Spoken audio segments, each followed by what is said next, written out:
Welcome to রেসে আপনাদেরকে সবাইকে ওয়েলকাম। আজকে আমরা কথা বলবো যে সুপ্রিম কোর্টের আজকের যে রায়, সেই রায়টি নিয়ে আজকে আমরা কথা বলবো।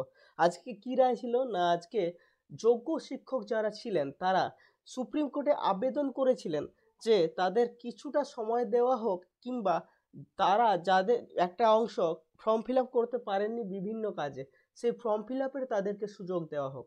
তাহলে আজকে সেই বিষয়ে আজকে ঠিক কি রায় দিল সুপ্রিম কোর্ট, সেই নিয়ে আজকে আমরা এখানে কথা বলবো। চলুন আমরা দেখে নিই যে সুপ্রিম কোর্টে তাদের কি দাবি ছিল। না, সুপ্রিম কোর্টে 2016-র যে নিয়ম অনুযায়ী, তাই অনুযায়ী আমাদের আজকের পরীক্ষাটা বা এখনের যে পরীক্ষা, সেই পরীক্ষাটা হচ্ছে। তো এই পরীক্ষাতে 2016-র যে নিয়ম, সেই 16-র নিয়মগুলো লাগু হওয়ার কথা। এখানে 2016-য় বলা হয়েছিল যে 45% যাদের মার্কস ছিল তারাও অনেকে পরীক্ষা দিয়েছেন এবং চাকরি পেয়েছেন। কিন্তু বর্তমানে যে পরীক্ষার ফর্ম ফিল আপ হয়েছে সেই গেজেটে 50% এটা বলা হয়েছিল।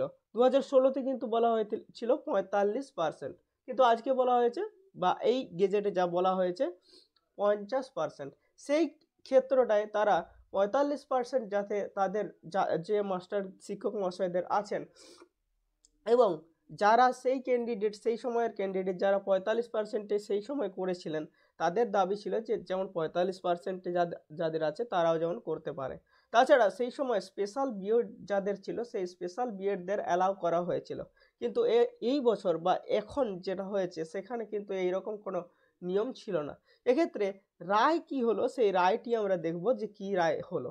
তাহলে আমাদের বর্তমানে আজকের যে রায়, সেই রায়টি হলো যে যাদের 45% ছিল এবং যারা বসেছিলেন তখন সেই সময় পরীক্ষায়, তাদের এই যে নোটিফিকেশন সেখানে 50% বলা হলো, এটা পরিবর্তন করে আমাদেরকে এটা এবার 45% যাদের আছে তারাও বসতে পাবেন।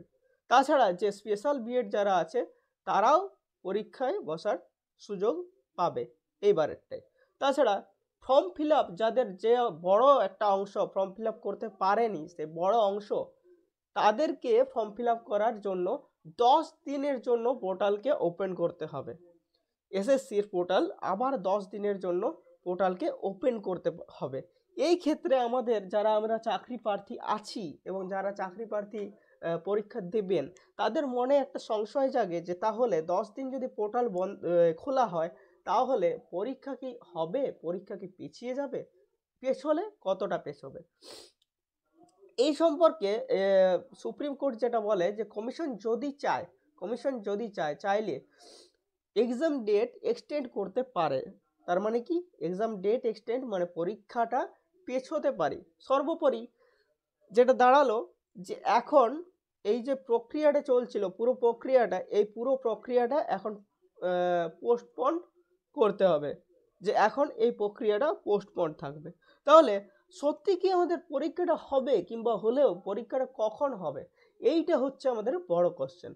তাহলে এক্ষেত্রে দেখি সুপ্রিম কোর্ট যখন চলছিল, তাদের যে শুনানি যখন চলছিল, তখন সেই শুনানি চলাকালীন একটা জিনিস উঠে এসছে যে প্রসেস শ্যাল বি পোস্টপন্ড। এখন প্রসেসটাকে পোস্টপন্ড করতে হচ্ছে ইফ নেসেসারি, যদি দরকার হয় তো।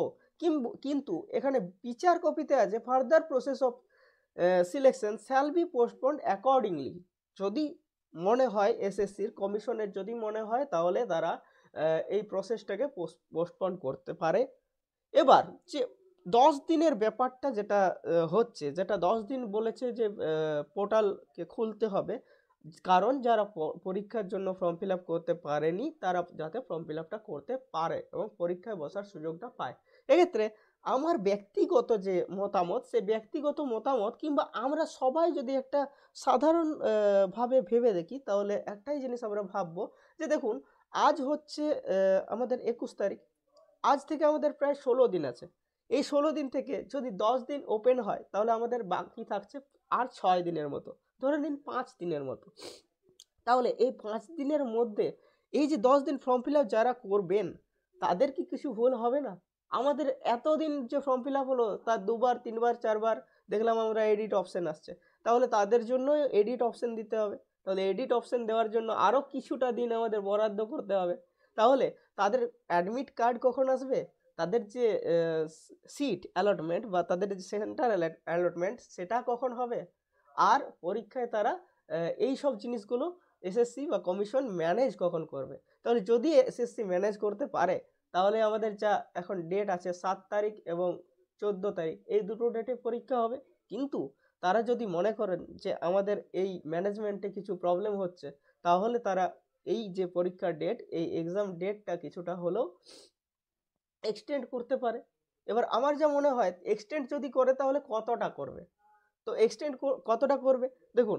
14 তারিখ আমাদের ছিল 11-12 এর পরীক্ষা এবং 7 তারিখ ছিল 9-10 এর পরীক্ষা। তাহলে 14-র পরের রবিবার এসে 21 তারিখ, যেটা সম্ভবত মহালয়া। তাহলে তারপর পুজো এসে যাচ্ছে। তাহলে এবার যদি পরীক্ষা নিতে হয় তাহলে পুজোর পরেই নিতে হবে। তাহলে আমরা মোটামুটি 1 মাস বা 30 দিনের মতো, 30 দিন আমরা মোটামুটি 30 দিনের মতো যে ডেট, সেই 30 দিনের মতো আমরা এক্সট্রা পাচ্ছি। এটা হতেও পারে যদি কমিশন চায় তো, আবার নাও হতে পারে। কিন্তু আমরা যারা পরীক্ষার্থী আছি তাদের এখন কি ধরে রাখতে হবে, আমাদেরকে কিন্তু এই এক্সাম ডেটটা ধরেই আমাদের প্রিপারেশনটা নিতে হবে, যাতে প্রিপারেশনটা স্লো ডাউন না হয়ে যায়। চলুন এবার আমাদের এই চ্যানেল থেকে এসএলএসটির উপর মক দেওয়া হয়। তাছাড়াও এসএলএসটির উপর কমপ্লিট একটা ক্রিপস একটা রিভিশন বুক এসছে, যেটা আমরা কমপ্লিট বটানি সিলেবাসটাকে ইয়ে করে আমরা মাথায় রেখে এই বইটা বের করেছি। এই বইটা যদি নিতে চান তাহলে এই 25 টাকা এই নম্বরে আপনারা ফোনপে গুগল পেতে পাঠিয়ে তার স্ক্রিনশটটা দিয়ে দেবেন। আর যদি এই ভিডিওটা ভালো লাগে তো অনেক অনেক এটাকে শেয়ার করুন। আর যদি চ্যানেলে নতুন হয়ে থাকুন তাহলে সাবস্ক্রাইব করে এই চ্যানেলের সঙ্গে, এই পরিবারের সঙ্গে যুক্ত হন এবং এই রকম আরও অনেক অনেক আপডেট সবার প্রথমে নিতে সাবস্ক্রাইবটা করে দিন। Thank you so much.